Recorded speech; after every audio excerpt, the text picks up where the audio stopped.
Hello everybody, Mike here. If you don't have your bridge on your guitar set up as a floating tremolo, or if you do but you're not utilising it at all, this video is for you. I aim to show you what you are missing out on basically. I would definitely recommend getting your bridge set up as a floating tremolo, because if you don't have it set up this way, you're missing out on so many cool techniques and sounds that you otherwise wouldn't be. I'm going to demonstrate 5 in this video that I think are worth singling out. So some of them have a name, but I don't think all of them do. So we might be making some names up for these techniques on the fly as well, we'll see. So the first thing we're going to talk about is how the whammy bar, when it's set up like a floating tremolo, opens up new possibilities for vibrato.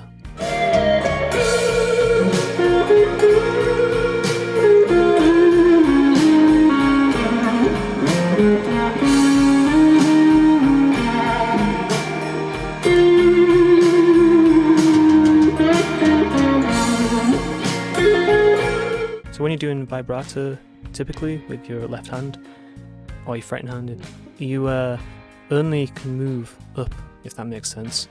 You know, the bend is only going up, you can't bend down. So, but when you introduce the whammy bar, now we also have the option of bending down when we're doing vibrato by dipping the whammy bar.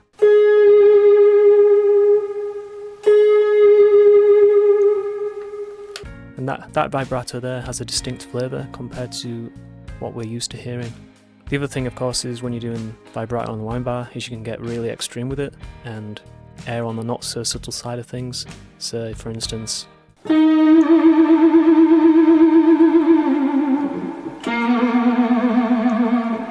players like Richie Blackmore come to mind when I think of players who used this kind of style of vibrato. So the next thing we're going to talk about is how you can use the whammy bar when it's set up like this to mimic what a slide guitar player does.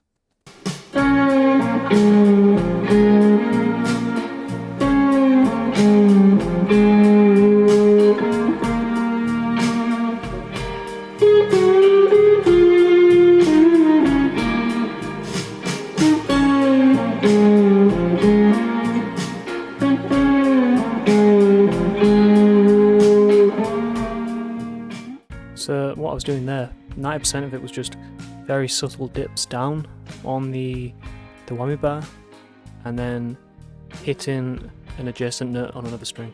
So that first part of the lick, for instance, it was hitting the note here on the G, and all I was doing is dipping the whammy bar slightly after hitting that note there. So it's like, it's basically like doing this. So I'm essentially going down one note, but dipping into it with the whammy bar. That versus...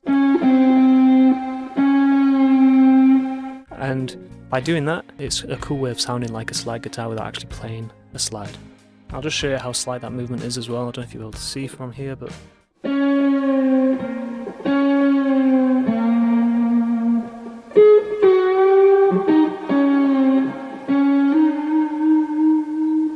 It is very subtle. So this third technique doesn't have a name as far as I know.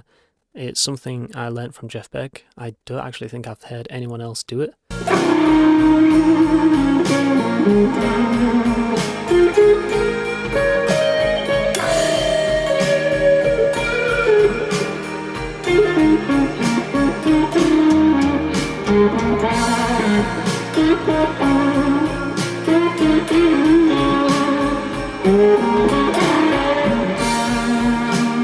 Yeah, so that one, how you do that is after hitting a note, you pull the whammy bar back like aggressively like this. It's very hard for me to show you, I think, but yeah, that's a good angle. You can probably see it like that. Do you see that? And you can hear what it does when it's muted. If I just put a note and do it.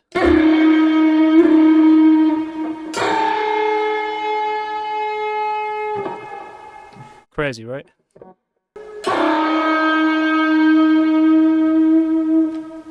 I don't even know how to describe that sound, it's so bizarre, but it sounds so cool in context.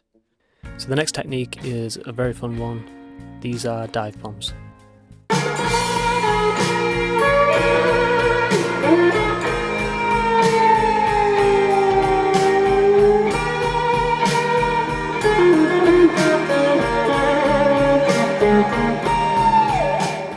You'll have heard this technique a lot. This is where you will hit a note and then just bring the whammy bar down as low as you can. Fastest way to put your guitar out of tune, especially if you haven't got it set up properly. So keep that in mind, but it's also very fun. So at its most basic, this is what you're doing. If I just sound out a random note like this,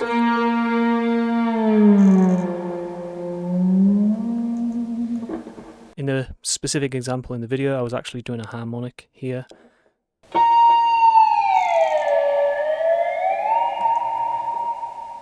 You can also reverse it and actually do an upward movement. But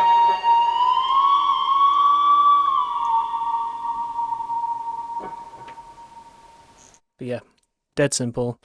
You're just pushing the whammy bar down like a dive bomb. It's pretty self-explanatory. You might have noticed that a lot of these techniques range from the very subtle to the definitely not so subtle. That's something to keep in mind if you are going to go with this kind of setup. It's not just for like the big obvious like tricks like dive bombs or crazy vibrato. So this last technique is another one that I learnt from Jeff Beck. It is another one that I don't really think has a name, so I'm just going to call it the bridge lift.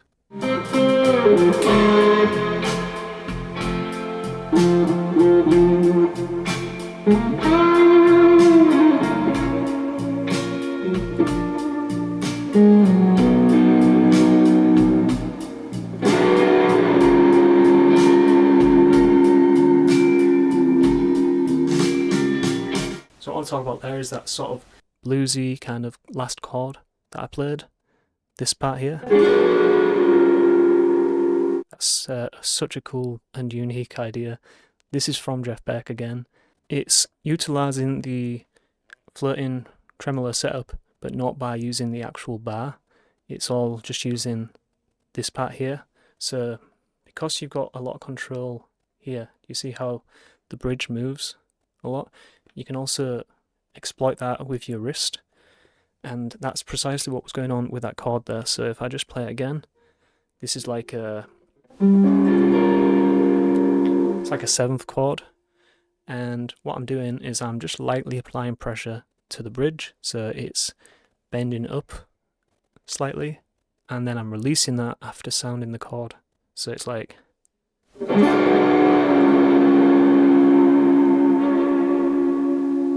can also do it with just notes.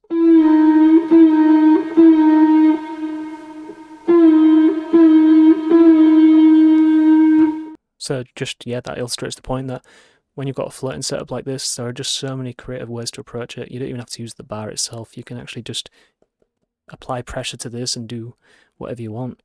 I hope you can see how this opens up a whole new dimension for your playing, and why I'd encourage everyone to try out a floating setup with at least one of the guitars that they own.